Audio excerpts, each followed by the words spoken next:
బుచ్చిబాబు ఈ దర్శకుడు ఒక్క సినిమాతో టాలీవుడ్కు పెద్ద షాక్ ఇచ్చాడు. హీరో హీరోయిన్ ఇద్దరు ఇండస్ట్రీకి కొత్తవారే అయినా సరే ఏకంగా 100 కోట్ల గ్రాస్ కలెక్షన్ సాధించి సంచలనం సృష్టించాడు.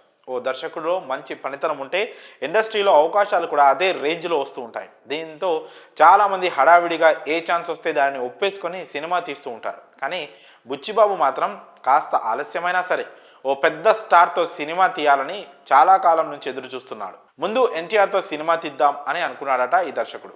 కానీ కొన్ని కారణాల వల్ల అది జరగలేదు. అటు ఎన్టీఆర్ కూడా ఇతర సినిమాలతో బిజీగా ఉన్న సంగతి తెలిసిందే.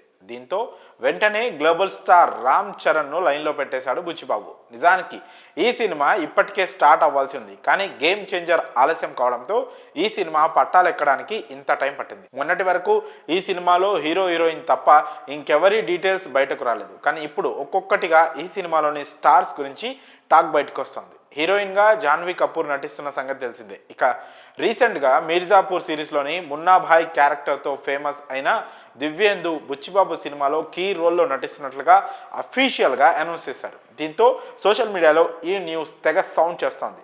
దివ్యేందు నెగిటివ్ క్యారెక్టర్స్కు బాగా సూట్ అవుతాడు కాబట్టి బహుశా ఈ సినిమాలో విలన్ క్యారెక్టర్లో అతను నటించే అవకాశం ఉన్నట్లు తెలుస్తోందని ఫ్యాన్స్ భావిస్తున్నారు. ఇక దానికంటే ముందే జగపతి బాబును కూడా ఈ సినిమాలో మెయిన్ క్యారెక్టర్గా తీసుకుంటున్నట్లు అనౌన్స్ చేశాడు బుచ్చిబాబు. మరోవైపు ఆయనే మెయిన్ విలన్ అయ్యే ఛాన్స్ కూడా ఉందని టాక్. సో మొత్తానికి బుచ్చిబాబు ఈసారి ఇంకాస్త పగడ్బందీగా సినిమాను ప్లాన్ చేస్తున్నాడని తెలుస్తోంది. గేమ్ చేంజర్ హిట్ కొడితే బుచ్చిబాబుపై ఇంకాస్త ప్రెషర్ పెరుగుతుందని చెప్పడంలో ఎలాంటి సందేహం లేదు. కాబట్టి ఆ సక్సెస్ను దృష్టిలో ఉంచుకొని ఇప్పుడు కాస్టింగ్ సెలెక్షన్ చేస్తున్నాడేమో అనిపిస్తోంది. ఇక ఈ సినిమాకు ఏఆర్ రెహమాన్ సంగీతం అందిస్తున్నారు.